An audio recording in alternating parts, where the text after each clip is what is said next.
आज के इस वीडियो में हम कक्षा 12 की केमिस्ट्री का अध्याय 16 दैनिक जीवन में रसायन। तो आइए अब हम इस अध्याय का बहुत ही बारीकी से अध्ययन करते हैं। देखिए, सबसे पहले है औषधि यानी कि ड्रग्स किसे कहते हैं। वे रासायनिक पदार्थ जिनका उपयोग रोगों के उपचार में किया जाता है उन्हें औषधियाँ कहते हैं। किन्हें कहते हैं? औषधियाँ। कि वे रासायनिक पदार्थ जिनका उपयोग हम किस में करते हैं? रोगों के उपचार में करते हैं, उन्हें हम औषधि कहते हैं। अब देखते हैं औषधियों के प्रकार। देखिए, पहला प्रकार है आपका औषधि का दर्दनाशक, पीड़ाहार, या फिर इसका एक और नाम है एनाल्जेसिक ड्रग्स। देखिए, हेडिंग में ही लग रहा है आपको कि दर्दनाशक। वे औषधियाँ जो हमें दर्द या पीड़ा से छुटकारा दिलाती है उन्हें दर्दनाशक या पीड़ाहार औषधियाँ कहते हैं। ये औषधियाँ क्या करती है? रक्त में पहुंचकर सूचना देने वाले तंत्र को निष्क्रिय कर देती है। ये औषधि क्या करती है? रक्त में पहुंचकर सूचना देने वाले तंत्र को निष्क्रिय कर देती है। ठीक है। इनमें से कुछ औषधियाँ जो दर्दनाशक की जो औषधि रहती है, इनमें से कुछ औषधियाँ तो त्वचा पे लगाई जाती है और कुछ मुंह के द्वारा खाई जाती है। तो त्वचा के द्वारा लगाई जाने वाली औषधियाँ कौन कौन सी है? आयोडेक्स, नाम आपने सुना होगा, बाम आदि। ये औषधियाँ क्या है? त्वचा पर लगाई जाती है। ठीक है। और ये रक्त में के साथ मिलकर फिर क्या करती है? सूचना देने वाले तंत्र को निष्क्रिय कर देती है। और दूसरी औषधि है आपकी मुंह के द्वारा खाई जाने वाली औषधि, तो जैसे पैरासीटामोल और एक एस्प्रिन। ठीक है। तो औषधि किन्हें कहते हैं? कि वे रासायनिक पदार्थ जिनका उपयोग हम रोगों के उपचार के लिए करते हैं उन्हें तो हम औषधि कहते हैं।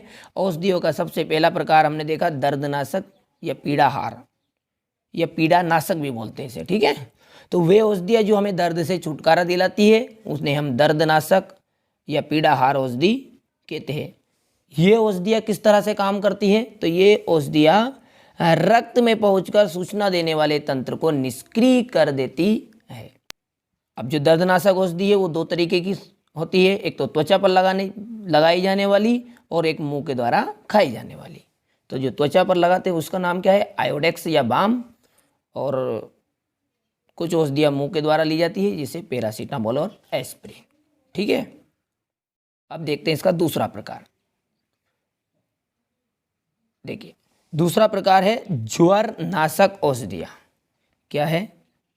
ज्वर नाशक औषधियाँ, एंटीपायरेटिक ड्रग्स। देखिए, ज्वर का मतलब होता है बुखार, और वे औषधियाँ जो बुखार के समय शरीर के ताप को कम कर देती है। किसको कम कर देती है? बुखार के समय शरीर के ताप को कम कर देती है।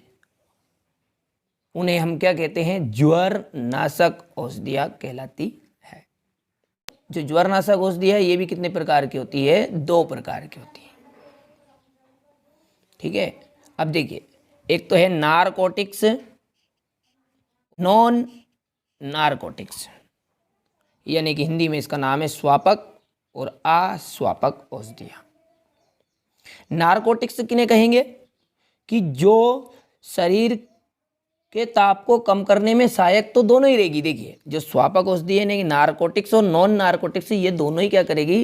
जब बुखार रहेगी, शरीर का जब ताप अधिक रहेगा उस समय शरीर के ताप को कम करने में सहायक होती है। ठीक है। लेकिन इन्हें बार बार लेने से इनकी आदत पड़ जाती है। ये हमारे बुखार को तो कम कर देगी, हमारे शरीर के ताप को भी कम कर देगी, लेकिन इनको हम यदि बार बार लेंगे तो इनकी हमें क्या हो जाती है? आदत पड़ जाती है। जैसे अफीम, गॉर्फिन और कोर्डिन। ठीक है। ये ऐसी औषधियाँ है कि जिनको ये शरीर के ताप को तो कम कर देगी, लेकिन हम इनको बार बार लेंगे तो हमारी इनसे आदत पड़ जाएगी। और नॉन नारकोटिक्स किन्हें कहेंगे? हेडिंग में लग रहा है कि वे औषधियाँ जो शरीर के ताप को कम करने में सहायक तो रहेगी, पर लेकिन साथ ही साथ इनको बार बार लेने से इनकी आदत भी नहीं पड़ती है। ये थोड़ा सा प्रिंट में मिस्टेक हो गया है, तो यहाँ है, ठीक है। इनकी आदत भी हमें नहीं पड़ती है, ठीक है, जैसे पैरासीटामोल और एस्प्रिन, ठीक है। चूँकि दर्द, अच्छा, पैरासीटामोल जो औषधि है अभी हमने उसका नाम ऊपर भी देखा था, और एस्प्रिन का नाम भी दर्दनाशक में देखा था यहाँ पर। तो ये जो पैरासीटामोल है और ये एस्प्रिन है, ये आपकी दर्दनाशक औषधि भी है और ज्वरनाशक औषधि भी, इस कारण से इसका उदाहरण दोनों में आ गया, ठीक है। इसके बाद में हम अब आएगी हमारी तीसरी औषधि, और उसका नाम है एंटीसेप्टिक ड्रग्स, यानी कि पूर्तिरोधी औषधियाँ, ठीक है। अब एंटीसेप्टिक ड्रग्स किन्हें कहेंगे? देखिए, वे औषधियाँ जो सूक्ष्म जीवों की वृद्धि या गुणन को रोक देती है। जो हमारे शरीर में सूक्ष्म जीव रहेंगे उनकी वृद्धि या उनके गुणन को रोक देगी या फिर उन्हें नष्ट ही कर देगी, ठीक है। जैसे हमारे शरीर पर कोई भी घाव हो जाता है और उसके ऊपर हम जो लगाने वाली औषधियाँ लगाते हैं, उसे क्या कहेंगे हम? एंटीसेप्टिक ड्रग्स कहेंगे, ठीक है। तो वे औषधियाँ जो सूक्ष्म जीवों की वृद्धि या गुणन को रोक देती है या उन्हें नष्ट कर देती है, पूर्तिरोधी औषधियाँ कहलाते हैं। इन औषधियों का उपयोग हम त्वचा में घाव होने पर या त्वचा से संबंधित रोगों के नियंत्रण में किया जाता है। इस औषधि का उपयोग कब किया जाता है?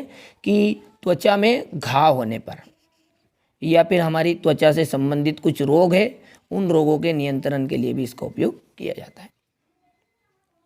यहाँ औषधियाँ किस तरह काम करती है? तो देखिए, यहाँ औषधि पोषक यानी कि लेने वाले ऊतकों को नुकसान पहुँचाती है।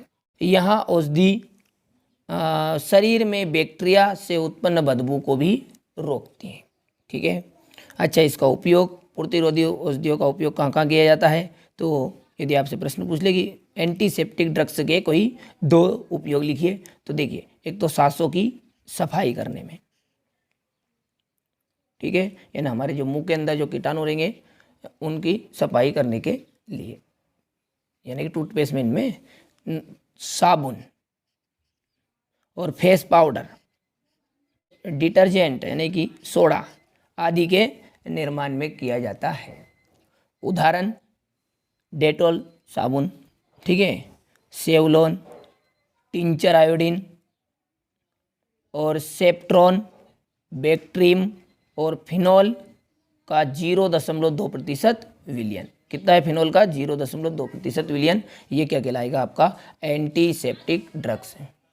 तो अब आप इनका स्क्रीनशॉट ले लीजिए, इनका स्क्रीनशॉट ले लीजिए और अच्छे से अपनी कॉपी में नोट कीजिएगा, ठीक है। यहाँ से आप पहला स्क्रीनशॉट ले लीजिए, इसके बाद में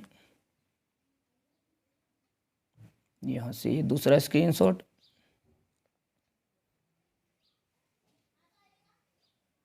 और इसके बाद में ये तीसरा स्क्रीनशॉट। अगले पार्ट में हम इसके अन्य प्रकार, जो औषधियों के प्रकार है वह 10 प्रकार की होती है लगभग। अगले पार्ट में हम इसका चौथा प्रकार पढ़ेंगे।